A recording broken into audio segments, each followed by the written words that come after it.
Isang mapagpalang araw sa inyong lahat, mga kapwa ko pusong nagmamahal at naghahanap ng kasagutan. Muli, samahan ninyo ako sa isang kwentong magpapatunay na ang pinakamatapang na nilalang sa mundo ay isang inang pinagkaitan ng kapayapaan. Sinasabi nilang ang instinct ng isang ina ay hindi nagkakamali. Ngunit paano kung ang sinasabi ng iyong puso ay salungat sa ipinapakita ng buong mundo? Paano kung ang kalaban ay hindi halimaw sa dilim, kundi isang aninong nakatira sa loob mismo ng iyong tahanan? Perpekto. Iyon ang salitang laging pumapasok sa isip ni Laya sa tuwing pagmamasdan niya ang hapagkainan ng Villa Milagros. Ang kumikinang na mga kubyertos, ang naglalakihang mga pinggan na puno ng masasarap na pagkain, at ang matamis na ngitian ng pamilyang kanyang pinakasalan. Lahat ay nasa tamang lugar. Lahat ay parang isang larawan mula sa isang mamahaling magasin. Tingnan mo naman ang maglolo, ang sarap pagmasdan. Basag ni bantugan sa katahimikan, ang kanyang tinig ay puno ng pagmamalaki. Napatingin si Laya sa direksyong tinuturo ng kanyang asawa. Sa kabilang dulo ng mahabang mesa, karga-karga ni Apolacan ang kanilang 3 taong gulang na anak na si Sinag. Nakangiti ang matanda, isang nangiting kagalang-galang at puno ng pagmamahal. Iyon ang nakikita ng lahat. Ngunit para kay Laya, may kung anong malamig na bagay ang gumagapang sa kanyang likuran sa tuwing tapsuwing mapapako ang tingin ng kanyang biyenan sa kanyang anak. Talagang may angking gayuma si Lacan sa mga bata. Segunda naman ni Dayang Soledad. Ang kanyang boses ay kasing kinis ng perlas na suot niya sa leeg. Mana sa aking ama, buong angka natin ay mapagmahal sa pamilya. Tumango si Bantugan. Kaya nga po mama, kita nyo, kay Lolo Lacan lang talaga kumakalma ng husto si Sinag. Ngumiti si Laya, isang pilit na ngiting hindi umabot sa kanyang mga mata. Ako lang ba? Tanong niya sa sarili. Ako lang ba ang nakakakita ng kakaiba sa mga titig na yon? Baka naman praning lang ako. Natapos ang hapunan na puno ng tawanan at kwentuhan. Ngunit para kay Laya, bawat segundong lumilipas ay isang paghihintay sa isang bagay na hindi niya mapangalanan. Kinagabihan, ang katahimikan ng Villa Milagros ay binasag ng malakas na pag-iyak ni Sinag. Agad na napabalikwas ng bangon si Laya at Bantugan. Pinuntahan nila ang kwarto ng anak na ngayoy puno na ng hagulgol. Sinubukan ni Laya na kargahin ang bata, ngunit lalo lang itong nagwala. Sinubukan ni Bantugan, ngunit itinutulak lang siya nito. Shh, baby! Anong problema? Nag-aalalang tanong ni Laya habang hinahaplos ang likod ng anak. Baka nabangungot lang, sabi ni Bantugan. Bakas sa mukha ang pagod. Maya-maya, bumukas ang pinto. Pumasok si Apolacan, nakasuot pa rin ang kanyang robe de seda. Sa isang iglap, tila nagbago ang hangin sa silid. Ako na, mahinahong sabi ng matanda. Walang nagawa si Laya kundi ibigay ang umiiyak na anak. At parang mahika, sa sandaling yumakap ang mga braso ni Apolacan sa munting katawan ni Sinag. Tumigil ito sa pag-iyak. Ipinatong ng bata ang kanyang ulo sa dibdib ng lolo. At sa loob ng ilang sandali, isang malalim na paghinga na lang ang maririnig mula rito. Tulog na. Kita mo na, bulong ni Bantugan. Puno ng ginhawa ang boses. Sabi sa'yo may magic touch talaga si Papa. Nakatayo lang si Laya sa isang tabi, nanlalamig ang buong katawan. Pinanood niya kung paano dahan-dahang inihiga ni Apolacan ang kanyang anak sa kama. Pinanood niya kung paano ito hinalikan sa noo. Isang halik na tila nagtagal ng sobra sa isang segundo. Pinanood niya ang mga mata ng matanda na nakatitig sa natutulog na si Sinag. At sa pagkakataong yon, sa ilalim ng dim light ng lampara, sigurado si Laya sa kanyang nakita. Hindi iyon pagmamahal, iyon ay pag-aari. Umalis ang matanda na may ngiti sa labi. Ngunit si Laya ay naiwang nakatayo roon, tila isang estatwang yelo. Ang ginhawang naramdaman ni Bantugan ay siyang kabaligtaran ng sindak na gumapang sa puso niya. Nang gabing iyon, hindi na nakatulog si Laya. Habang mahimbing na natutulog si Bantugan sa kanyang tabi, kinuha niya ang kanyang telepono. Binuksan niya ang browser at sa dilim ng kanilang silid, ang tanging liwanag ay nagmumula sa screen. Ang kanyang mga daliri ay nanginginig habang tinatype niya ang mga salita. Spy camera for home. Bigla niyang naalala ang nangyari nung 1 linggo. Naabutan niya si Apolacan sa kwarto ni Sinag sa kalagitnaan ng hapon. Akala niya ay pinapatulog lang nito ang bata. Ngunit habang papalapit siya, narinig niya itong may ibinubulong sa natutulog na apo. Hindi niya maintindihan ang mga salita. Ngunit pagkatapos noon, nakita niyang nag-react ang natutulog na si Sinag, isang mabilis at bahagyang panginginig na para bang may dumapong malamig na hangin. Nang makita siya ni Apolacan, ngumiti lang ito at sinabing, "Binabasbasan ko lang ang aking anghel." Ngayon, ang alaalang iyon ay bumalik na may kasamang kilabot.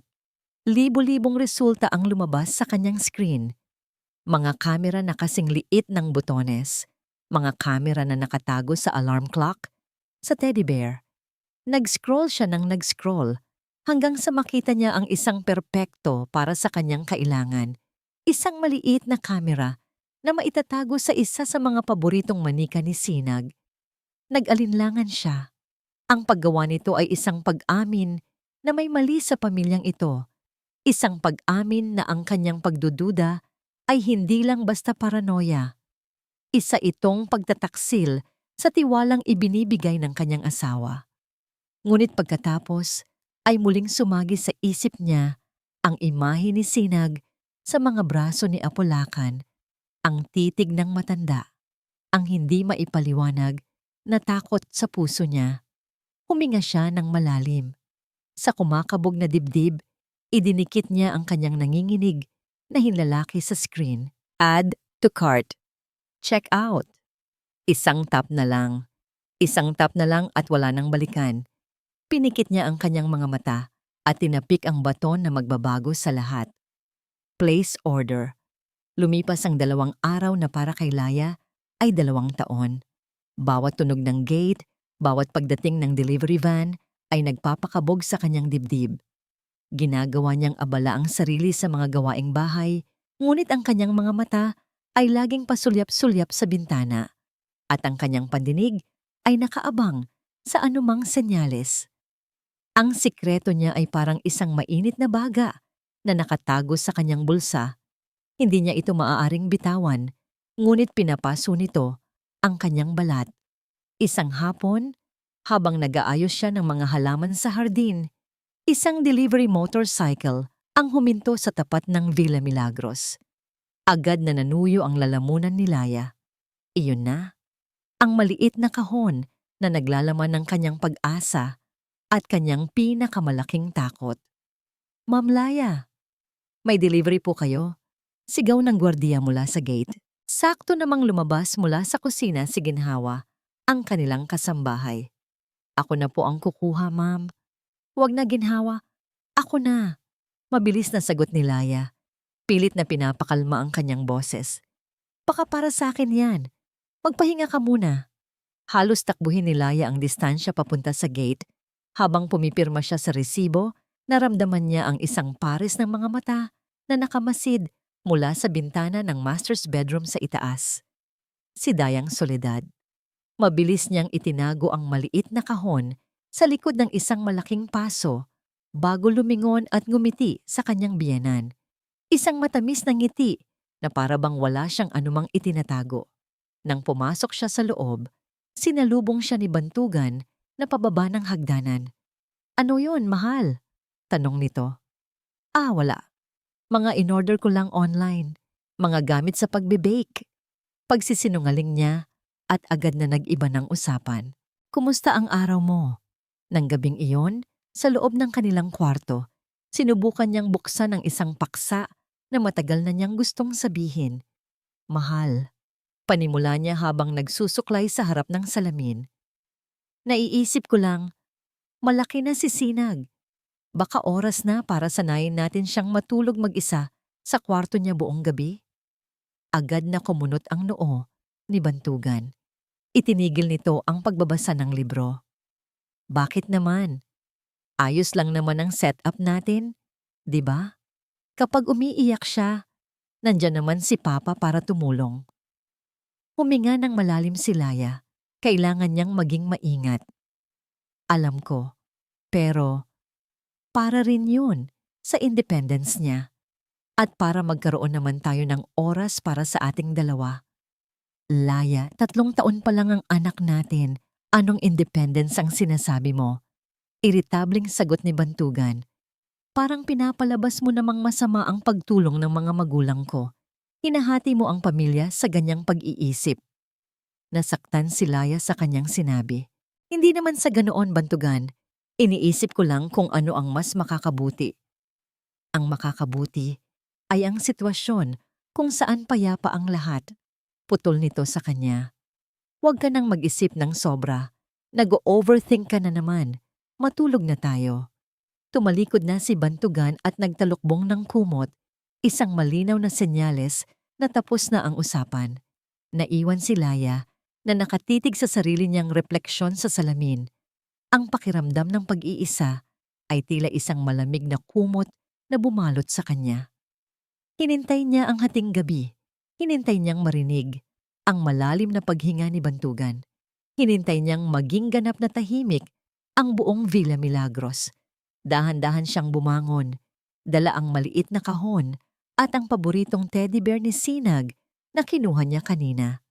Bawat hakbang niya sa pasilyo ay maingat. Bawat kaluskos ng sahig ay parang sigaw sa katahimikan. Pagpasok niya sa kwarto ni Sinag, sinalubong siya ng mahinang ilaw mula sa night lamp. Payapang natutulog ang kanyang anghel. Walang kamalay-malay sa aninong gumagambala sa panaginip nito. Umupo si Laya sa sahig at maingat na binuksan ang tahi sa likod ng teddy bear. Inilabas niya ang ilan sa mga bulak at ipinasok ang kasing liit ng butones na kamera. Itinapat niya ang lente sa isa sa mga mata ng manika. Nang maibalik niya ang tahi, mukha lang itong ordinaryong laruan. Inilagay niya ito sa ibabaw ng isang maliit na aparador, sa isang anggulo kung saan kitang-kita ang buong kama ni Sinag. Nakahinga siya ng maluwag. Nagawa niya. Papalabas na sana siya ng silid nang biglang may kumatok sa pinto ng kwarto nila ni Bantugan. Tok, tok, tok! Nanigas si Laya sa kinatatayuan. Ang kanyang puso ay umakyat sa kanyang lalamunan. Hindi siya gumalaw. Baka guni-guni niya lang. Tok, tok, tok. Laya anak, gising ka pa ba? Ang boses ni Dayang Soledad. Malamig at mapanuri. Kahit sa kabila ng nakasarang pinto. Dali-dali, ngunit walang ingay na lumabas si Laya mula sa kwarto ni Sinag at isinara ang pinto. Huminga siya ng malalim bago buksan ang pinto ng sarili nilang silid. Ma, bakit po? Tanong niya. Pilit na pinapakita ang antok. Sinuri siya ng kanyang biyanan mula ulo hanggang paa. Wala naman. Narinig lang kitang bumangon. Naisip ko, baka hindi ka makatulog. Ayos ka lang ba? Ang lalim ng iniisip mo nitong mga nakaraang araw. Ayos lang po, ma. Uminom lang po ako ng tubig. Pagsisinungaling niya muli. Tumango si Dayang Soledad. Isang maliit na ngangiti ang sumilay sa mga labi nito. Isang nangiting hindi umabot sa kanyang mga mata. Mabuti kung ganoon. Magpahinga ka na. Ang isang ina ay kailangang laging malakas. Pagkasabi noon, tumalikod na ito at naglakad palayo. Isinara ni Laya ang pinto at isinandal ang kanyang likod dito. Ang kanyang mga tuhod ay nanginginig. Hindi iyon isang simpleng pag-aalala. Iyon ay isang babala. Nakikita kita. Binabantayan kita. Nanginginig ang mga kamay na bumalik siya sa kama. Kinuha niya ang kanyang telepono at binuksan ang application para sa camera. Pagkatapos ng ilang sandali ng pagkonekta, isang imahe ang lumitaw sa kanyang screen. Isang live feed mula sa mga mata ng teddy bear. Doon, sa screen ng kanyang telepono, payapang natutulog ang kanyang anak, ang kanyang munting sinag. Inosente, walang kalaban-laban. Huminga siya ng malalim. Ang pag-set up ng camera ay hindi nagbigay sa kanya ng kapayapaan. Sa halip, naramdaman niya ang bigat ng isang bantay na nag-aabang sa pagdating ng halimaw. Nagsimula na ang kanyang pagbabantay at handa siyang makita anuman ang lalabas mula sa dilim. Ang bawat minuto ay parang isang patak ng tubig sa isang napakainit na kawali. Mabagal, mabigat, at puno ng tensyon. Nakahiga si Laya sa tabi ni Bantugan, ngunit ang kanyang diwa ay nasa kabilang silid sa loob ng mga plastik na mata ng isang teddy bear. Hindi niya maalis ang kanyang tingin sa screen ng telepono, ang tanging liwanag sa madilim nilang kwarto. Ang bawat paggalaw ng kumot ni Sinag, bawat pag-ikot nito sa pagkakahiga ay nagpapatindig sa kanyang mga balahibo. Lumipas ang isang oras, 2. Walang nangyari. Nagsimulang mag-away ang isip ni Laya. Baka nga praning lang ako. Baka gumagawa lang ako ng problema na wala naman. Pinagtataksilan ko ang pamilya ko dahil sa mga walang basehang hinala.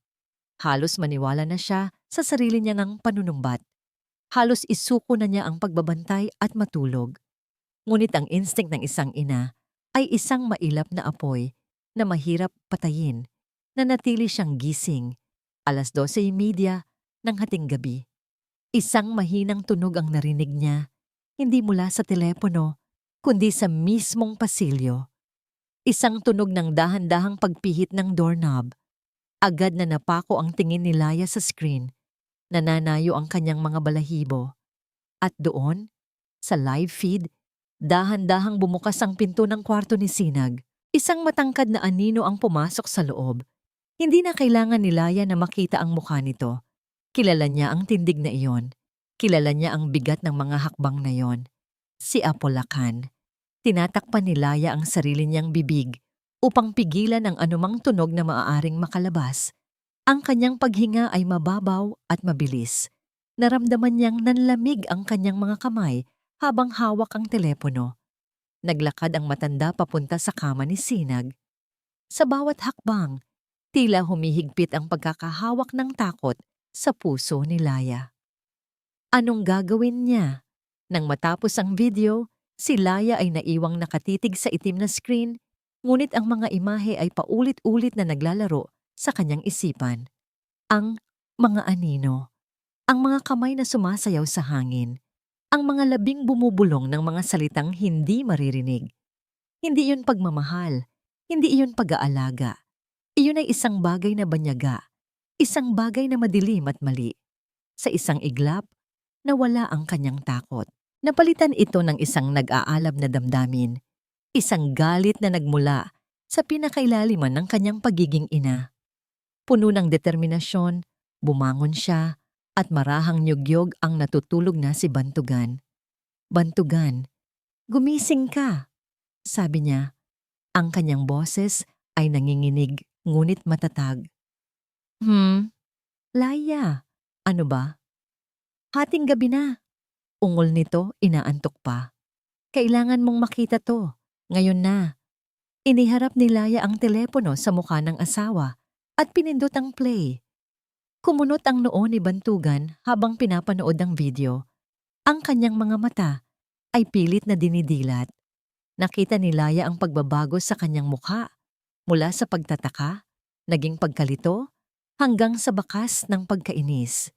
Nang matapos ang video, hindi ang ama nito ang una niyang kinwestiyon. Siya. Bakit?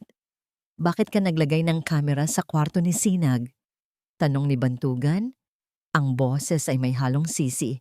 Hindi ka ba nagtitiwala sa sarili nating pamilya? Anong problema mo, Laya?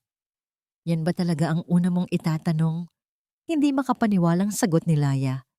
Hindi mo ba nakita ang ginawa ng papa mo? Hindi ba yan kakatwa para sa'yo? Hindi ka ba natatakot para sa anak natin? Ang nakikita ko ay ang papa na pinapakalma ang apo niya sa paraan na hindi natin maintindihan. tumaas na ang boses ni Bantugan at ang nakikita ko ay ang asawa ko na gumagawa ng mga bagay sa likod ko. Ang kanilang pagtatalo ay naputol ng marahang bumukas ang pinto ng kanilang silid.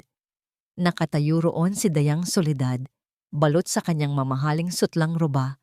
Ang kanyang muka ay kalmado, ngunit ang mga mata ay matalim. Tila hindi man lang siya nagulat na makita silang gising. Anong kaguluhan ito sa gitna ng gabi? Tanong niya. Ang kanyang boses ay mahinahon, ngunit may bigat ng awtoridad. Si Laya po, ma. Mabilis na sumbong ni Bantugan. Pinagbibintangan niya si Papa ng kung ano-ano. Tumingin si Dayang Soledad kay Laya. Hindi galit, kundi na para bang isang guro na nakatingin sa isang nagkamaling estudyante. Ano ang ibig niyang sabihin, Laya? Walang takot na inabot ni Laya ang telepono. Panoorin niyo po.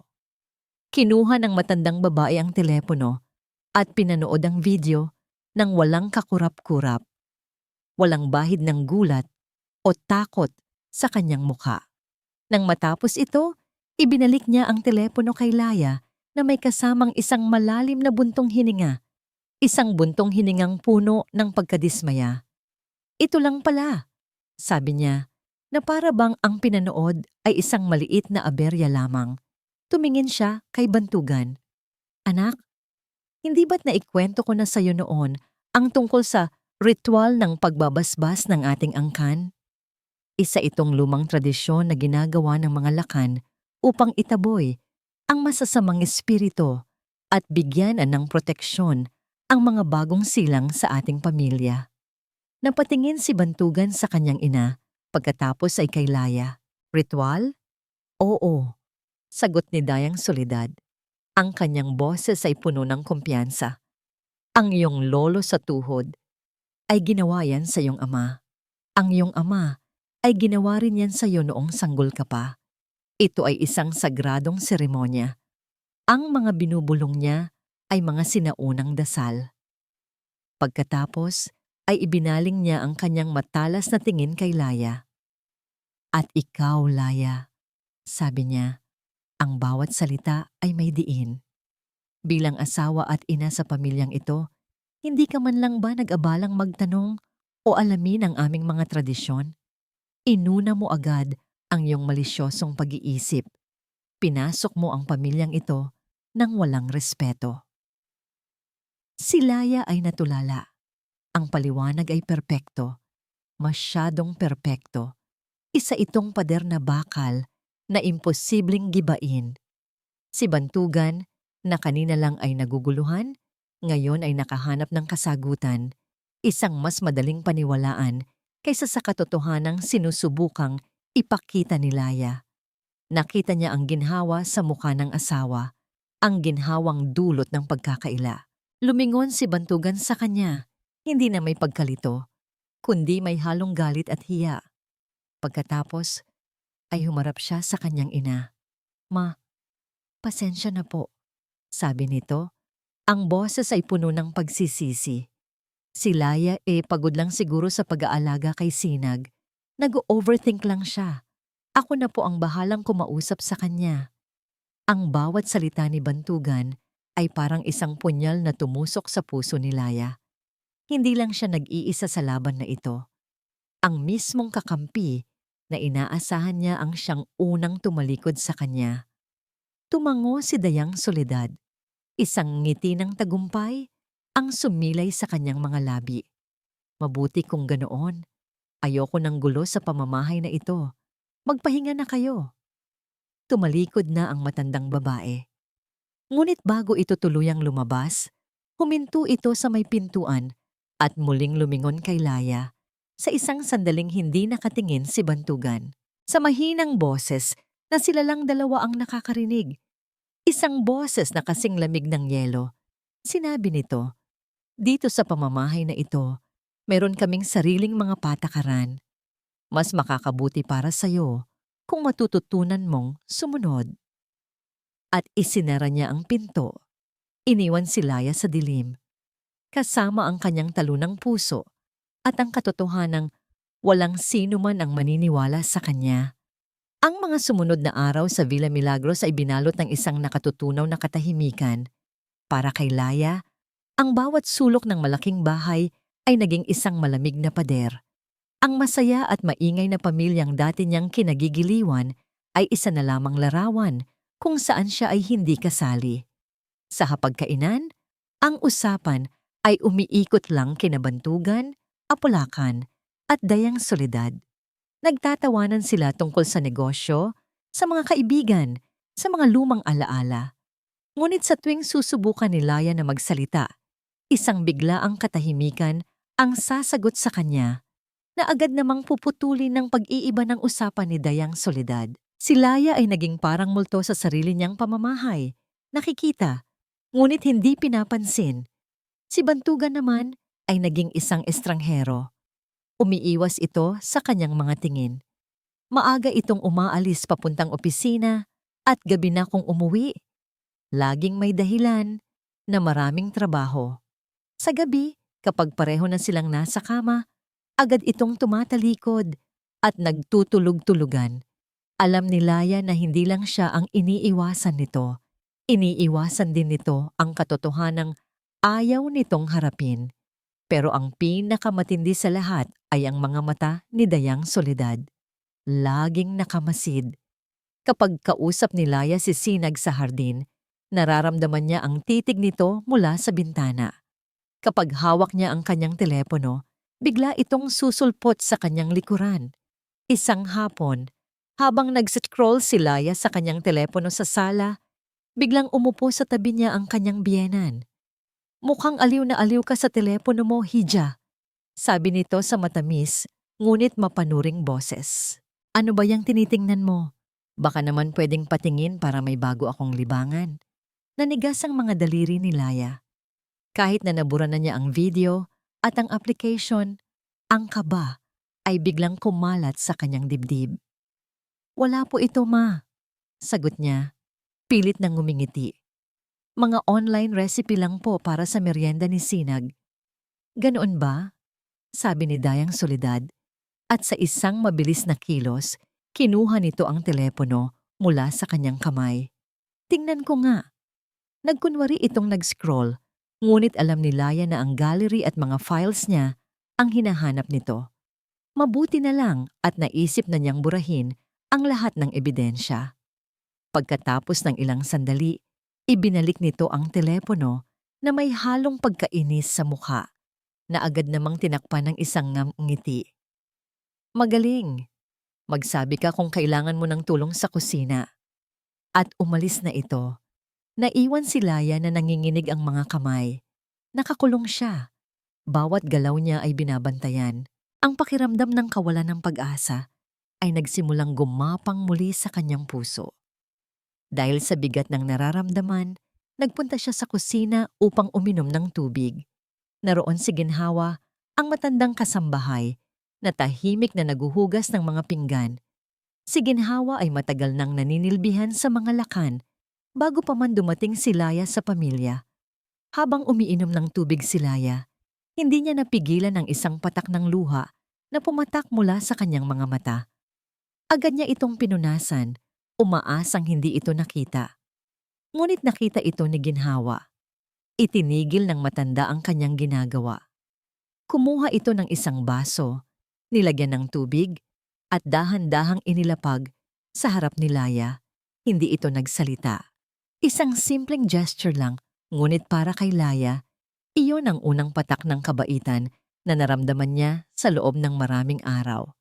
"Salamat, Ginhawa," sabi ni Laya sa basag na boses. Tumingin muna si Ginhawa sa may pintuan ng kusina. Tila sinisiguradong walang nakikinig. Pagkatapos ay humarap siya kay Laya. Ang kanyang mga mata ay puno ng awa at isang bagay na hindi maipaliwanag ni Laya. Pag-iingat at marahil takot. "Ma'am Laya," bulong ng matanda. Ang boses ay halos hindi marinig. "Maging matatag po kayo." Iyon lang. Ngunit sa mga mata ni Laya, ang simpleng mga salitang yon ay may mas malalim na kahulugan. May alam ka ba, Ginhawa?" Halos pabulong ding tanong ni Laya. Umiling si ginhawa, ngunit ang kanyang mga mata ang nagsabi ng ibang kwento. Wala po akong alam, ma'am. Mahirap lang po ako. Akala ni Laya ay iyon na ang katapusan ng kanilang pag-uusap. Ngunit bago bumalik sa paghuhugas ng pinggan, muling nagsalita si ginhawa sa mas mahina pang boses, tila isang sikretong ipinagkakatiwala sa hangin. Matagal na po ako rito, Ma'am Laya. Bago pa po kayo dumating. Huminto ito saglit. Nakita na po ng mga pader ng bahay na to ang luha ng isang batang babae noon. Pagkasabi noon, mabilis na itong bumalik sa kanyang ginagawa na para bang walang sinabi. Iniwan nitong nakatayo si Laya, ang mga salita ay tumatagos sa kanyang puso at isipan. Ang luha ng isang batang babae noon, hindi lang pala siya, hindi lang ang anak niya. Ang misteryo ng Villa Milagros ay mas malalim pa pala sa kanyang inaakala. Isang bagong binhi ng pagdududa at isang nakakakilabot na pag-usisa ang nagsimulang tumubo sa wasak niyang puso. Sino ang batang babae at anong kinahinatnan ng kanyang mga luha? Ang mga salita ni ginhawa ay naging isang tinik sa isipan ni Laya. Ang luha ng isang batang babae noon. Paulit-ulit niya itong naririnig.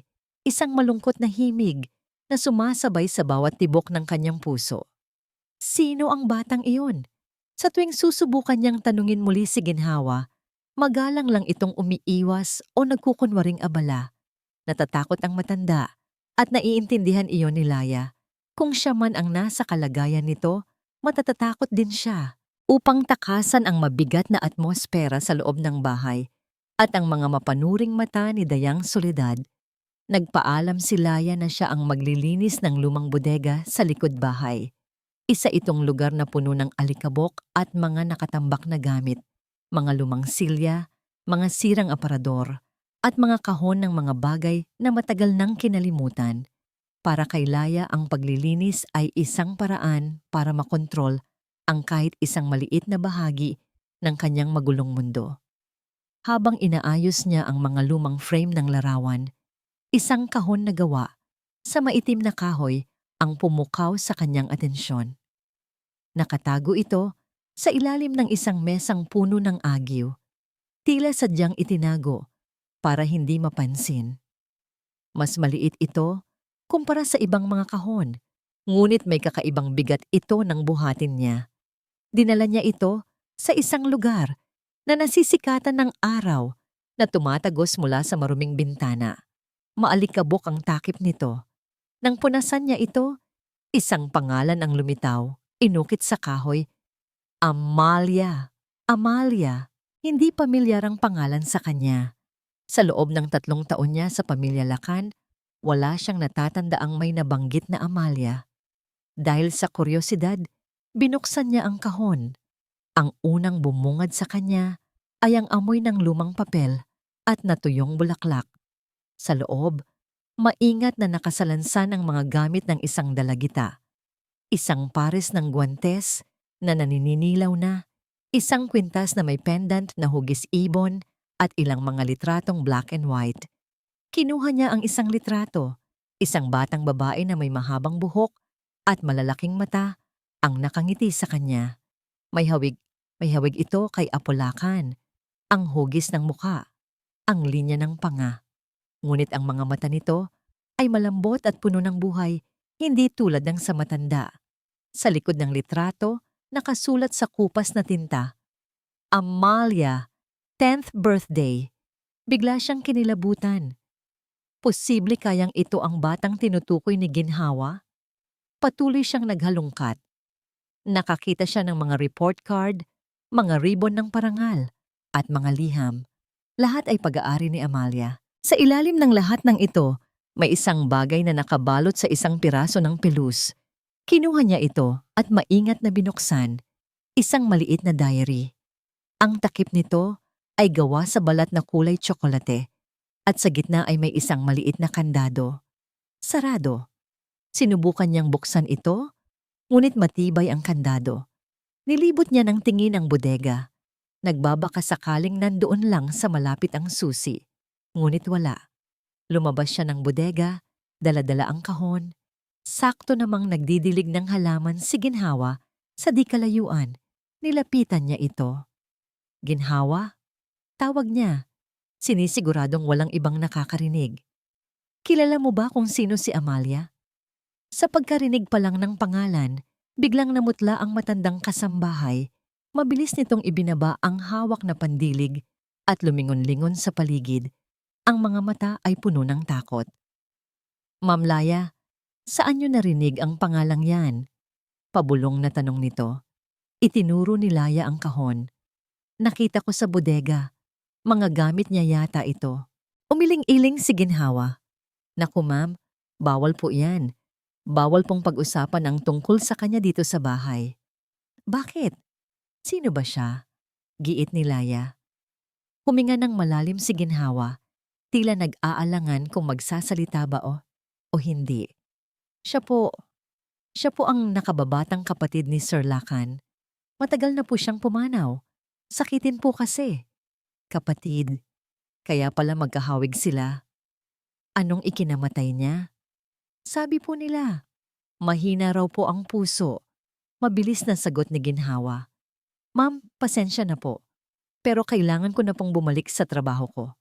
At mabilis na umalis si Ginhawa, iniwan si Laya na may mas maraming tanong kaysa sa sagot. Kung simpleng sakit sa puso lang ang dahilan, bakit tila isang malaking sikreto ang kanyang pagkatao? Bakit bawal siyang pag-usapan?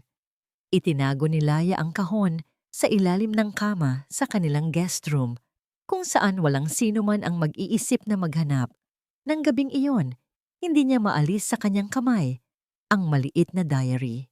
Ang bigat nito ay hindi lang dahil sa papel at balat na bumubuo rito. Nararamdaman niya ang bigat ng mga sikretong nakakulong sa loob. Ang kandado ay tila isang maliit na bibig na isinara ng sapilitan, nagbabantay sa mga salitang hindi dapat marinig. Pinakatitigan ito ni Laya. Naisip niya si Sinag. Naisip niya ang mga luha ng isang batang babae na hindi niya kilala. Isang bagay lang ang sigurado sa kanyang isip. Kailangan niyang mabuksan ang diary na ito. Ano man ang nasa loob, nararamdaman niyang ito na ang susi. Ito na ang magbibigay ng kasagutan sa lahat.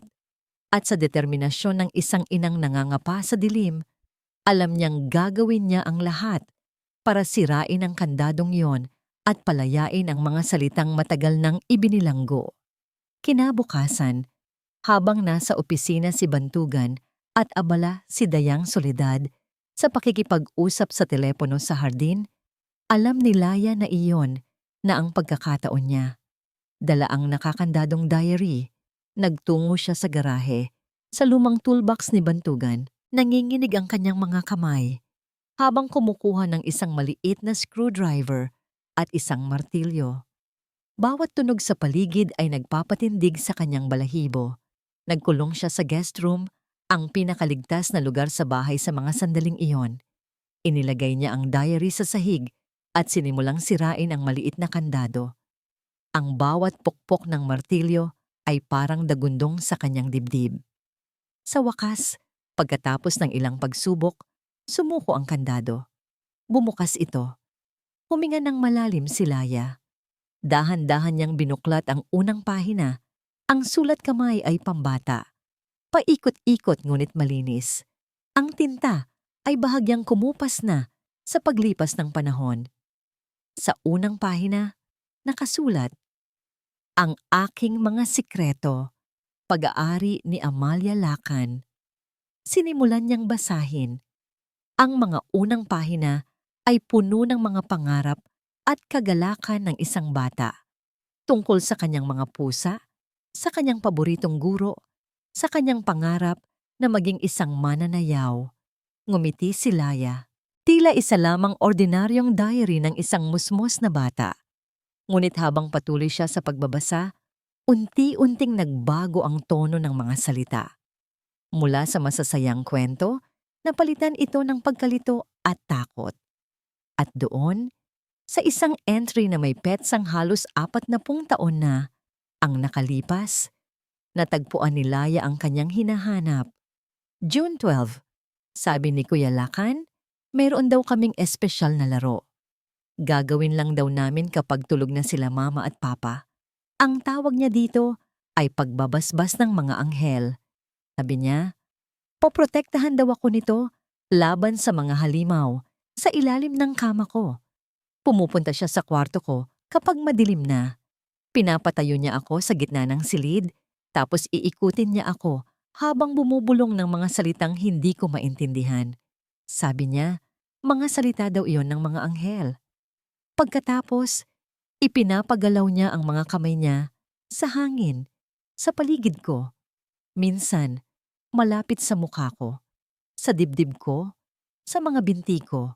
Hindi niya ako hinahawakan. Pero pakiramdam ko, hinahawakan niya ako. Nanlamig ang buong katawan ni Laya. Itinigil niya ang pagbabasa at pinikit ang kanyang mga mata. Ang mga salitang yon, ang description, iyon mismo ang nakita niya sa video, ang pagbabasbas.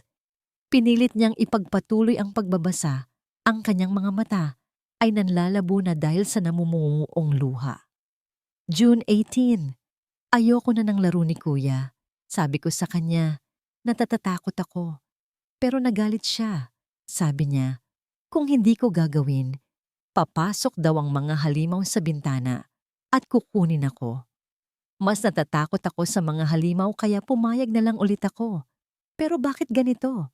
Sabi niya, ang mga anghel ang kausap niya.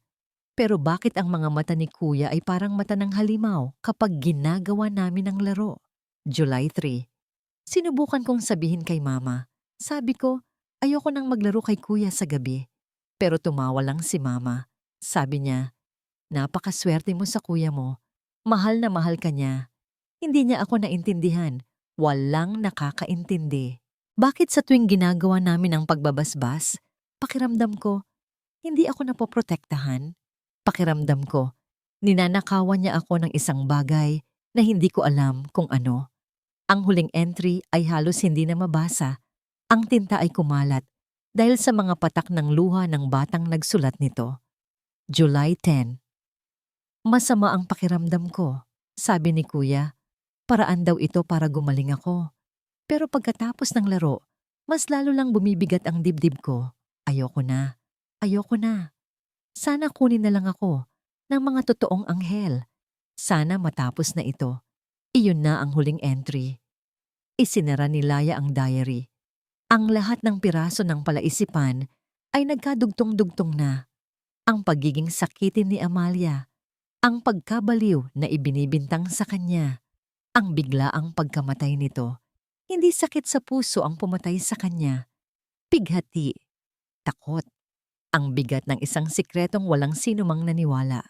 At ngayon, 40 taon ang lumipas, ang parehong halimaw, na ngayon ay nagtatago sa ilalim ng maskara ng isang mapagmahal na lolo, ay inuulit ang kanyang nakakakilabot na sayaw. Ang biktima lang ay iba. Ang biktima ngayon ay ang kanyang anak, ang kanyang sinag. Biglang bumuhos ang mga luha ni Laya, hindi luha ng takot o kalungkutan. Iyon ay luha ng matinding galit. Ang galit para kay Amalia na hindi na ipagtanggol. Ang galit para sa sarili niya na muntik ng maniwala. At higit sa lahat, ang galit ng isang ina na ang anak ay nasa bingit ng panganib. Wala nang pag-aalinlangan, wala nang paghahanap ng pruweba. Hawak na niya ang katotohanan, isang katotohanang isinulat sa luha ng isang batang matagal nang nawala. Tumayo si Laya, pinunasan niya ang kanyang mga luha. Ang kaninang nangangatog na babae ay nawala na. Ang nakatayo ngayon ay isang mandirigma. Hindi na siya ang biktima, hindi na siya ang martir. Siya na ngayon ang magiging tinig ni Amalia. At hindi siya titigil hanggang hindi nakakamit ng kanyang anak at ng alaala ng batang babae sa diary ang hustisya. Hinawakan niya ng mahigpit ang diary at ang kanyang telepono. Oras na para harapin ang kanyang asawa.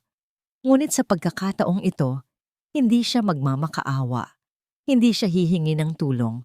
Maglalatag siya ng katotohanan. At kung pipiliin pa rin ni Bantugan na maging bulag, Handa siyang lumaban mag-isa. Hinintay ni Laya ang pag-uwi ni Bantugan. Hindi siya naghanda ng hapunan. Hindi niya inayos ang kanilang silid. Naupo lang siya sa sala, sa dilim, na tila isang hukom na nag-aabang sa pagdating ng nasasakdal. Ang tanging ilaw ay nagmumula sa isang maliit na lamp sa sulok na nagbibigay liwanag sa dalawang bagay na nakapatong sa mesa sa kanyang harapan. Ang lumang diary ni Amalia at ang kanyang telepono. 9:00 ng gabi nang marinig niya ang tunog ng sasakyan ni Bantugan. Bumukas ang pinto at pumasok ang isang pagod na asawa. "Laya, bakit ang dilim?" tanong ni Bantugan. Kinakapa ang switch ng ilaw. "Huwag mong buksan," malamig na utos ni Laya. Ang kanyang boses ay walang emosyon na lalong nagbigay ng kaba kay Bantugan. Anong problema?" "Umupo ka, Bantugan," sabi ni Laya. "May kailangan kang malaman." Nag-aalangang umupo si Bantugan sa silyang katapat niya. Napansin nito ang diary at ang telepono sa mesa. Kumunot ang kanyang noo. Walang imik na itinulak ni Laya ang diary papunta sa kanya. "Basahin mo." "Ano to?" "Basahin mo na lang." Kinuha ni Bantugan ang diary. Sa una, baka sa mukha niya ang pagkainis na para bang isa na namang pakulo ito ni Laya. Ngunit nang simulang basahin ang sulat kamay ni Amalia, unti-unting nagbago ang kanyang ekspresyon. Ang pagkainis ay napalitan ng pagkalito. Ang pagkalito ay naging pagkabigla. At ang pagkabigla ay nauwi sa purong sindak. Nakita ni Laya kung paano namutla ang kanyang asawa sa ilalim ng dim na ilaw. Nakita niya kung paano nagsimulang manginig ang mga kamay nito habang binubuklat ang bawat pahina. Paulit-ulit nitong sinasabi sa mahinang boses, "Hindi, hindi maaari, hindi." Nang matapos niyang basahin ang huling entry, ibinagsak niya ang diary sa mesa na para bang napaso siya. Tumingin siya kay Laya, ang kanyang mga mata ay nanlalaki. Puno ng halo-halong emosyon, pagkatakot, pagtanggi, at isang maliit na kislap ng paniniwala. "Saan? Saan mo ito nakuha, Laya?" tanong niya sa basag na boses. "Hindi yan ang mahalaga," sagot ni Laya. Kinuha niya ang kanyang telepono, pinatugtog muli ang video na kanyang nai-record at inilapag sa tabi ng diary. "Ang mahalaga, Bantugan, ay ito." Pinanood ni Bantugan ang video, ngunit sa pagkakataong ito, iba na ang kanyang pananaw. Ang dating ritual na ipinaliwanag ng kanyang ina ay isa na ngayong nakakakilabot na pag-ulit ng kasaysayan. Ang mga galaw ng kanyang ama, na dati walang kahulugan, ngayon ay tugmang-tugma sa mga salitang isinulat ng kapatid nito 40 taon na ang nakalipas. "Papa," bulong ni Bantugan. Ang pundasyon ng kanyang mundo, ang paggalang niya sa kanyang ama, ay unti-unting gumuho sa ilang minuto lamang. Tumingala siya kay Laya, ang kanyang mga mata ay puno ng luha. "Laya, patawarin mo ko. Hindi ko alam." Sa sandaling iyon, isang kislap ng pag-asa ang sumilay sa puso ni Laya. Sa wakas, naniwala na siya. Ngunit ang sandaling iyon ay biglang naputol. Anong kaguluhan ito? Ang boses ni Dayang Soledad ay parang isang malamig na patalim na humiwa sa katahimikan. Nakatayo siya sa paanan ng hagdanan, nakabihis pa mula sa isang sosyal na pagtitipon. Hindi nila namalayan ang pagdating niya. Ang kanyang mga mata ay agad na napako sa diary na nasa ibabaw ng mesa. Sa isang iglap, isang emosyon ang dumaan sa kanyang mukha. Isang emosyong hindi pa nakikita ni Laya dati. Purong pagkataranta. Ngunit kasing bilis din itong nawala. Napalitan ng kanyang karaniwang maskara ng bakal. "Ano yan?" tanong niya. Kahit halata namang alam na niya. Nagmamadali siyang lumapit sa mesa at kinuha ang diary.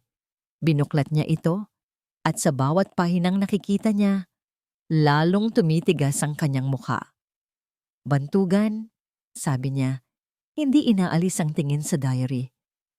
Saan nanggaling ang basurang ito? Ma, Nagsimulang magsalita si Bantugan, ngunit naunahan siya ng ina. Ito ba?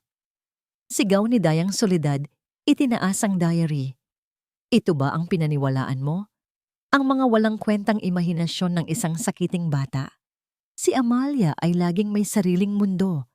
Mahina ang isip niya, kaya nga siya kinuha ng Panginoon ng maaga. Pero ma, yung video, giit ni Bantugan. Ang video? Humalakhak si Dayang Soledad, isang tawang walang kagalakan. Ang video na nagpapakita ng pagmamahal ng iyong ama? Laso na ba talaga ang isip mo, Bantugan? Nagpapadala ka sa kabaliwan ng asawa mo. Pagkatapos ay ibinaling niya ang kanyang galit kay Laya. At ikaw, isa kang ahas. Pumasok ka sa pamilyang ito para sirain kami. Pinalaki mo ang isang maliit na tradisyon at ginawan mo ng isang kasuklam-suklam na kwento. Hinablot niya ang diary at sa harap nilang dalawa, pinunit niya ito, pahina sa pahina. Ang mga salita ni Amalia, ang mga luha nito, ang katotohanan, lahat ay naging pira-piraso sa sahig. Ma, anong ginagawa niyo? Nagawan niyo? Sigaw ni Bantugan, napasigaw sa gulat. Itinatapon ang basura, sagot ni Dayang Soledad. Pagkatapos ay humarap siya sa kanyang anak. Ang kanyang mga mata ay nanlilisik. Mamili ka, Bantugan. Ang pamilyang ito na nagbigay sa iyo ng lahat? O ang babaeng ito na sisira sa lahat ng pinaghirapan natin? Si Bantugan ay napagitnaan. Tumingin siya sa mga piraso ng diary sa sahig. Tumingin siya sa galit na mukha ng kanyang ina. At tumingin siya kay Laya na nakatayo lang doon, tahimik. Ang kanyang mukha ay walang emosyon, ngunit ang kanyang mga mata ay nangungusap. Ang katahimikan ay mabigat. Bawat segundo ay isang pagsubok. Nanginginig ang boses, tumingin si Bantugan sa kanyang ina. Ma, yung mga sinulat niya, totoo ba? Tanong din niya. Ang tanong na yon, ang huling hibla ng kanyang pagdududa, ang magdidikta ng kanilang kapalaran. Ang tanong ni Bantugan ay nanatiling nakabitin sa hangin, isang desperadong pakiusap para sa katotohanan. Ngunit para kay Dayang Soledad, iyon ay isang hamon sa kanyang kapangyarihan. Tinitigan niya ang sariling anak, hindi na bilang isang ina, kundi bilang isang reyna na ang kaharian ay nanganganib gumuho. Totoo ba? Ngumisi siya, isang ngising puno ng awa at pagkasuklam. Anong alam mo sa katotohanan, Bantugan? Pinalaki kita sa isang mundo ng karangalan at respeto. Ang pangalan ng mga lakan ay kinikilala at iginagalang. At ngayon, dahil lang sa mga salita ng isang babaeng walang utang na loob at sa diary ng isang namatay ng baliw, handa mong itapon ang lahat ng yon? Lumapit siya kay Bantugan. Ang kanyang boses ay bumaba, naging mapang-akit at mapanlinlang. Isipin mo, anak. Isipin mo kung ano ang mangyayari kapag lumabas ang kwentong ito. Ang negosyo, ang posisyon natin sa lipunan, ang pangalan mo, masisira ang lahat. At para saan? Para sa isang imahinasyon? Isang malisyosong akusasyon? Pero ma, si Sinag, nangihinang sabi ni Bantugan, ang kanyang paninindigan ay unti-unti nang natutunaw sa ilalim ng matinding panggigipit ng ina. Dito na ginamit ni Dayang Soledad ang kanyang huling pinakamalakas na armas. Ang kanyang mga mata ay nanlamig. Si Sinag, sabi niya, dahan-dahan na para bang nilalasap ang bawat salita. Kung hindi mo kayang kontrolin ang asawa mo, Bantugan, baka hindi siya karapat-dapat na maging ina. Baka ang isang babaeng may ganitong klaseng pag-iisip ay hindi stable para mag-alaga ng isang bata. Ang banta ay malinaw. Hindi niya kailangang sabihin ng diretsyo. Ang kapangyarihan at impluwensya ng kanilang pamilya ay kayang-kayang bawiin si Sinag mula kay Laya. Iyon ang sandaling gumuho si Bantugan. Ang takot na mawala ang kanyang anak na isinama sa takot na suwayin ang kanyang ina at harapin ang kahihiyan ay naging napakabigat para sa kanya. Pinili niya ang landas na mas madali. Pinili niya ang landas ng kaduwagan. Dahan-dahan siyang lumingon kay Laya. Ang kaninang mga matang puno ng pagdududa at pagsisisi ay napalitan ng isang malamig at desperadong pakiusap. Laya, tama na please, sabi niya. Ang kanyang boses ay garalgal at halos hindi marinig. Tigilan na natin to, nakikiusap ako sa'yo. Hindi makapaniwalang napatingin si Laya sa kanya. Pagkatapos ng lahat, ng diary, ng video, ng katotohanan, ito pa rin ang pinili niya. Hindi siya pinili, hindi ang anak nila. Pinili niya ang kanyang ina. Pinili niya ang kasinungalingan. Para sa pamilya natin, Laya, pagpapatuloy ni Bantugan na para bang sinusubukang kumbinsihin ang sarili. Itigil mo na to. Kundi baka matapos na talaga ang lahat sa ating dalawa. Iyon na. Ang huling pag-asa ni Laya ay naglaho. Tinitigan niya ang lalaking minahal niya, ang lalaking pinangakuan niyang makasama habang buhay, at ang nakita niya ay isang estranghero, isang duwag na nagtatago sa likod ng palda ng kanyang ina. Tumingin siya kay Dayang Soledad, na ngayon ay may ngiti ng isang nagwagi sa kanyang mga labi.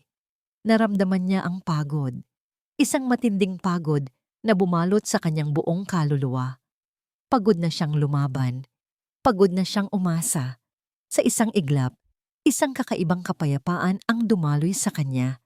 Ang kapayapaan na dulot ng pagsuko, hindi sa kanyang laban, kundi sa pag-asang may tutulong pa sa kanya. Ngayon, alam na niya. Mag-isa lang talaga siya sa laban na ito at kailangan niyang maging mas matalino. Dahan-dahan siyang tumango. Walang luha, walang galit. Isang nakakabinging katahimikan lang. Naiintindihan ko, sabi niya sa isang boses na kasing tigas ng bato. Iyon lang ang sinabi niya. Ngunit para kay Bantugan, iyon ay isang pagsuko. Nakahinga siya ng maluwag, ang ginhawang dulot ng pag-iwas sa problema. Para naman kay Dayang Soledad, iyon ay isang tagumpay. Tumalikod si Laya. Hindi na niya tiningnan ang mga pira-pirasong diary sa sahig. Hindi na niya tiningnan ang nag-aalalang mukha ng kanyang asawa o ang mapanuyang ngiti ng kanyang biyenan. Naglakad siya paakyat ng hagdanan. Bawat hakbang ay mabigat. Pumasok siya sa kanilang silid at marahang isinara ang pinto. Narinig niya ang mahinang pag-uusap nila sa baba, ang pag-aalo ng ina sa kanyang anak. Isinandal niya ang kanyang likod sa pinto at pumikit. Lahat ay nawala. Ang kanyang asawa, ang kanyang pamilya, ang kanyang tahanan. Ang natira na lang ay siya at ang kanyang anak. At sa dilim ng silid, sa gitna ng kanyang pagkawasak, isang plano ang nagsimulang mabuo sa kanyang isipan. Isang plano na desperado. Isang plano na mapanganib. Kung hindi maniniwala sa kanya ang pamilyang ito, kung hindi sila kikilos para sa hustisya, kung gayon, wala siyang pagpipilian. Ipaparinig niya ang katotohanan sa mundo. Kahit pa ang kapalit nito ay ang tuluyang pagkasira ng lahat. Ang Villa Milagros ay nababalot sa karangyaan. Ang malamyos na tunog ng isang string quartet ay sumasabay sa mahihinang tawanan at sa tunog ng mga kopitang nag-uumpugan. Ito ang taunang pagtitipon ng angkan ng mga lakan, isang gabi ng pagpapakita ng kanilang kapangyarihan, yaman, at higit sa lahat, ang kanilang matatag na pagsasama. Si Laya, sa kanyang simpleng itim na bestida, ay gumagalaw sa gitna ng mga bisita na may ngiti sa labi. Isang perpektong maskara, bumabati, nakikipagkwentuhan, at nag-aalok ng inumin. Walang sino man sa mga naroroon ang makakahalata na ang babaeng kaharap nila ay isang bombang malapit ng sumabog. Siya ang kalmadong dagat bago ang pinakamalakas na bagyo. Nasa tabi niya si Bantugan, pilit nang ngumingiti ngunit halatang hindi mapakali. Mula ng gabing iyon, naging maingat ito sa kanya na para bang naglalakad sa ibabaw ng maninipis na bubog. Alam nitong may mali, ngunit hindi nito alam kung ano ang paparating. Sa gitna ng gabi, tumayo si Dayang Soledad sa isang maliit na entablado. Hawak ang isang mikropono, ang kanyang presensya ay nangingibabaw sa lahat. Isang magandang gabi sa ating lahat. Panimula niya, ang kanyang boses ay puno ng pagmamalaki. Nagagalak akong makita kayong muli dito sa Villa Milagros, ang tahanang sumisimbolo sa lakas at karangalan ng Pamilya Lacan. Sa mundong puno ng pagbabago, iisa ang nananatiling totoo, ang kahalagahan ng pamilya. Habang nagsasalita si Dayang Soledad tungkol sa karangalan at legasiya, tahimik na kumilos si Laya. Gamit ang kanyang telepono, isinaksak niya ang isang maliit na cable sa port ng malaking flat-screen TV na nasa likuran ng kanyang biyenan. Isang TV na kanina pa nagpapakita ng mga lumang litrato ng pamilya. Isang tap lang sa screen, iyon lang ang kailangan. Kaya naman, itaas natin ang ating mga kopita para sa pamilyang Lacan pagtatapos ni Dayang Soledad. Ngunit bago pa man makainom ang mga bisita, biglang namatay ang musika. Ang screen sa likuran ni Dayang Soledad ay naging itim. Ang mga litrato ng pamilya ay naglaho. At sa nakabibinging katahimikan, isang video ang nagsimulang umire. Ang madilim na silid ni Sinag, ang anino ni Apulacan, ang sayaw ng mga kamay, ang lahat ng tawanan ay namatay. Lahat ng mga mata ay napako sa screen. Isang kolektibong paghinga ng pagkabigla ang narinig sa buong silid. Anong kalokohan ito? Sigaw ni Dayang Soledad. Lumingon sa screen, ang kanyang muka ay puno ng pagkalito na mabilis na naging galit. Isang ritual lang yan. Isang lumang tradisyon. Mabilis na sabi ni Apulacan sa mga taong malapit sa kanya. Ang kanyang boses ay bahagyang nanginginig.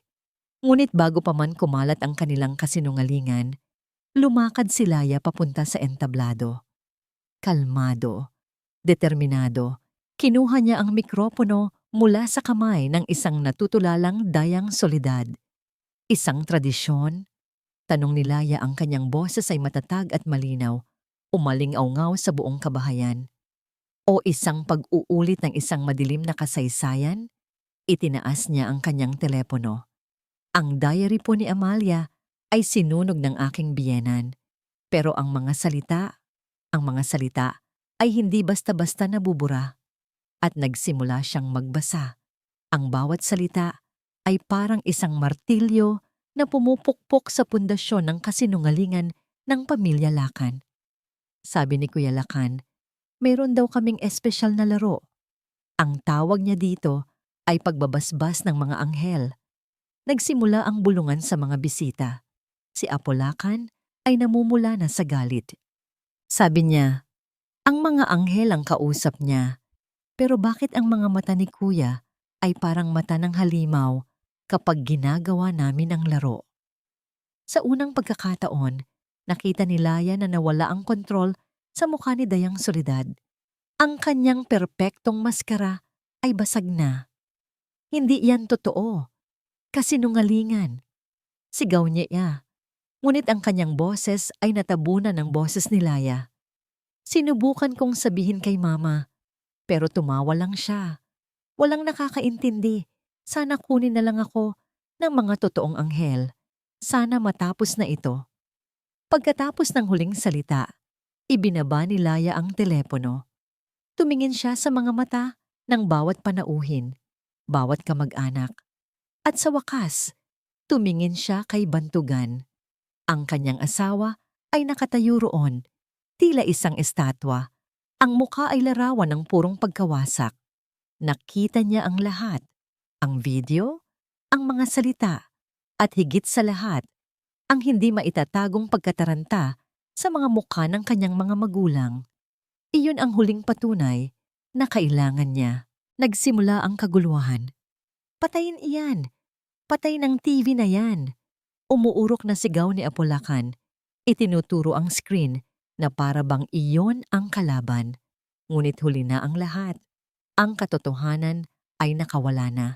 Sa gitna ng ingay, isang tao ang gumalaw.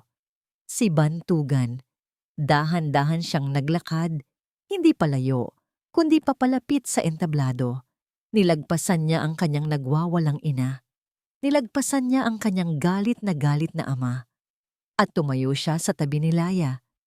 Isang tahimik na pagpanig, isang pinal na pagpili. Humarap si Bantugan sa kanyang ama, hindi na bilang isang anak na sunod-sunuran, kundi bilang isang lalaking naghahanap ng kasagutan. Ang kanyang mga mata ay puno ng sakit at pagtataksil.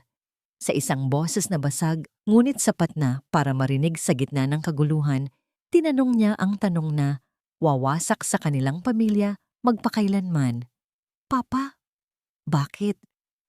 Ang tanong ni Bantugan ay parang isang malakas na kulog na nagpatahimik sa buong Villa Milagros. Ang galit sa mukha ni Apolacan ay biglang napalitan ng pagkagapi. Tinitigan niya ang sariling anak, ang tagapagmana, ang kanyang dugo, na ngayon ay nakatayo sa panig ng kaaway. Wala siyang isinagot. Ang kanyang pananahimik ay mas malakas pa kaysa sa anumang pag-amin. Ang pagtitipon ay nauwi sa ganap na kaguluhan. Ang mga bisita, na kanina lang ay nakikipagtawanan, ay isa-isang nag-alisan na may mga pabulong na komento at mapanghusgang mga tingin. Ang pangalang Lacan, na dati simbolo ng karangalan, ay sa isang gabi ay naging simbolo ng isang madilim na iskandalo. Sa gitna ng lahat ng ito, iisa lang ang nasa isip ni Laya. Si Sinag. Bumaba siya ng entablado, hindi na pinansin ang nagwawalang si Dayang Soledad o ang tulalang si Apolacan. Naglakad siya ng mabilis paakyat ng hagdanan, papunta sa silid kung saan mahimbing na natutulog ang kanyang anak sa pangangalaga ni Ginhawa. Pagbukas niya ng pinto, nakita niya si Ginhawa na yakap-yakap si Sinag. Ang mga mata ng matanda ay puno ng luha. Ma'am Laya, sabi lang nito. Iyon na ang lahat. Sa isang tingin, nagkaintindihan sila. Kinuha ni Laya ang kanyang anak mula sa mga braso ni Ginhawa.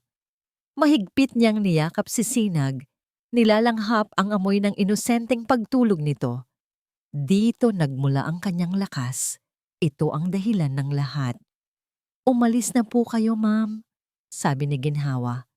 Dalhin niyo na po si Sinag palayo rito. Tumango si Laya.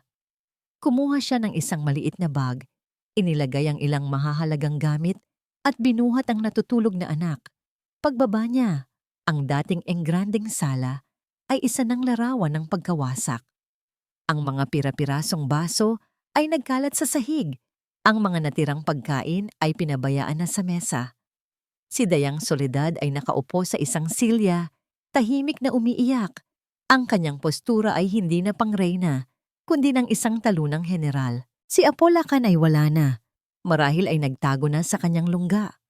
At si Bantugan ay nakatayo sa gitna ng lahat. Nag-iisa, na tila isang barkong nawalan ng direksyon sa gitna ng bagyo.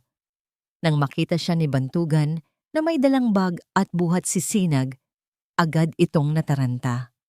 Laya, saan ka pupunta? Tanong nito, humarang sa kanyang daraanan. Huwag kang umalis. Tinitigan siya ni Laya, ang kanyang mga mata ay kalmado ngunit malamig. Tapos na ang lahat dito, Bantugan. Hindi. Pagmamakaawa nito, ang mga luha ay nagsimula nang mamuo sa kanyang mga mata.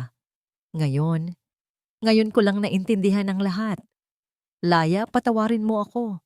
Naging duwag ako. Naging bulag ako. Patawarin mo ako. Mahal ko. Ang tawad, Bantugan, ay hindi gamot na kayang pagalingin ang lahat ng sugat sa isang iglap. Mahinahon niyang sagot. Ang pagtitiwala ko, dinurog mo.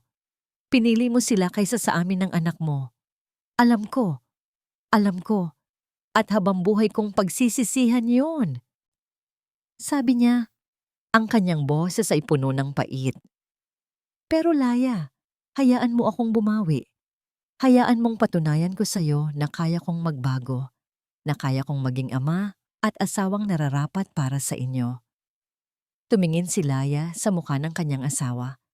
Nakita niya ang pagsisisi, totoo at malalim. Ngunit sapat na ba yon? Ang mga salita ay madaling sabihin, sabi ni Laya. Kung ganoon, sa gawa ko ipapakita. Desperadong sagot ni Bantugan. Sabihin mo sa akin kung anong kailangan kong gawin. Kahit ano. Laya, gagawin ko. Tinitigan siya ni Laya ng matagal. Pagkatapos ay tumingin siya sa payapang mukha ni Sinag at doon niya nahanap ang kanyang sagot. Gusto mong bumawi? Tanong niya. Gusto mong patunayan ang sarili mo? Mabilis na tumango si Bantugan. Oo, kahit ano. Kung ganoon, sumama ka sa akin, sabi ni Laya. Ang kanyang boses ay hindi nag-aalinlangan. Hindi bukas, hindi sa isang linggo. Tumingin siya ng diretso sa mga mata nito. Ngayon na, samahan mo akong pumunta sa istasyon ng pulis. Natahimik si Bantugan. Iyon ang huling pagsubok. Ang pagsira sa huling hibla ng koneksyon niya sa kanyang madilim na nakaraan. Ang pagpili sa pagitan ng pagtakip sa kasalanan ng kanyang ama at pagbibigay ng hustisya para sa kanyang anak. Matapos ang ilang segundong katahimikan, isang sagot ang namutawi sa kanyang mga labi. Dahan-ahan siyang tumango. Sasama ako sa'yo. Hindi na sila lumingon pa. Magkasabay silang naglakad palabas ng pinto, papalayo sa mga piraso ng basag na salamin ng kanilang dating buhay. Isinara nila ang pinto ng Villa Milagros sa kanilang likuran. At sa unang pagkakataon, naramdaman nila ang hangin ng tunay na kalayaan. Sa kanilang harapan, sa dilim ng gabi, naghihintay ang mga ilaw ng sasakyan. At sa di kalayuan, ang mga ilaw ng istasyon ng pulis, isang simbolo ng isang masakit na katapusan at ang simula ng isang napakahabang paghilom. Makalipas ang 6 na buwan, ang dating marangyang Villa Milagros ay nababalot na ng katahimikan. Ang mga bintana nito ay laging nakasara, tila nahihiyang humarap sa araw. Ang iskandalo ng pamilya Lacan ay naging laman ng mga balita sa loob ng ilang linggo. Isang matunog na paalala na kahit ang pinakamatataas na pader ay kayang gumuho sa bigat ng katotohanan. Ang kaso laban kay Apo Lacan na sinuportahan ng testimonya ng sarili niyang anak ay kasalukuyang dinidinig sa korte. Sa isang maliit at simpleng apartment sa kabilang bahagi ng lungsod, isang bagong buhay ang nagsisimula. Dito, ang tanging maririnig ay hindi ang tunog ng mga kubyertos na pilak, kundi ang masayang halakhak ng isang bata. Nakaupo si Laya sa tabi ng bintana, hawak ang isang mainit na tasa ng kape. Pinapanood niya sina Bantugan at Sinag na naglalaro sa maliit nilang sala. Nagtatayo sila ng isang tore gamit ang mga dekolor na bloke. Sa tuwing guguho ito, sabay silang tatawa ng malakas at muling magsisimula. Isang nangiti ang sumilay sa labi ni Laya. Isang tunay na ngiti. Ang Bantugan na nakikita niya ngayon ay malayo na sa lalaking nakilala niya noon. Wala na ang anino ng takot sa kanyang mga mata. Napalitan ito ng pasensya at ng isang determinasyong hindi pa niya nakikita dati. Araw-araw, ipinapakita nito sa gawa, hindi sa salita.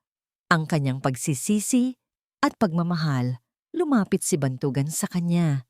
Iniwan sandali ang naglalarong si Sinag. Okay ka lang? Tanong nito. Ang boses ay malambing. Tumango si Laya. Oo, iniisip ko lang, ang layo na ng narating natin. Dahil sa'yo yon, sabi ni Bantugan, hinawakan ang kanyang kamay. Ikaw ang nagligtas sa ating lahat, Laya. Lalo na sa akin. May mga araw pa rin na mahirap. May mga gabi pa ring binabangungot si Laya. Ang sugat ng pagtataksil ay malalim at ang paghilom ay hindi nangyayari sa isang iglap. Hindi pa niya masasabing buo na muli ang kanyang tiwala. Ngunit natutunan na niyang magpatawad. Natutunan niyang bigyan ng pagkakataon ang pagbabago. Hindi ko alam kung ano ang mangyayari sa hinaharap, pag-amin ni Laya. Hindi ko alam kung paano tayo magsisimula ulit ng tuluyan. Hindi natin kailangang malaman lahat ngayon, sagot ni Bantugan. Ang mahalaga, magkasama tayo. Araw-araw, bubuuin natin ulit. Kahit pa isa-isang blok lang. Tumingin ito sa turing gawa nila ni Sinag. Biglang tumakbo si Sinag papunta sa kanila. Dala ang isang dilaw na blok na hugis araw. Mama! Papa! Look! Araw! Binuhat ni Bantugan ang anak. Niyakap naman ni Laya ang dalawa. Sa sandaling iyon, sa yakap na yon, naramdaman ni Laya ang kapayapaan. Ang kanilang munting pamilya ay parang turing gawa sa blok. Minsan nang gumuho, nasira, ngunit ngayon ay dahan-dahang muling itinatayo. Mas matatag, dahil ang pundasyon nito ay hindi na kasinungalingan, kundi katotohanan at pagmamahal. Mula sa bintana, tumagos ang ginintuang sinag ng hapon, nililiwanagan ang kanilang mga mukha. Tumingin si Laya sa kanyang anak, ang kanyang sinag, na ngayon ay malaya ng tumatawa, malaya sa anumang anino, malaya sa anumang takot. Alam ni Laya na mahaba pa ang kanilang lalakbayin, marami pang sugat ang kailangang maghilom, ngunit habang pinagmamasdan niya ang dalawang pinakamamahal niya sa buhay, alam niyang nasa tamang landas na sila. Dahil sa dulo ng pinakamadilim na gabi, palaging may sisikat na isang bagong sinag. At dito po nagtatapos ang ating kwento.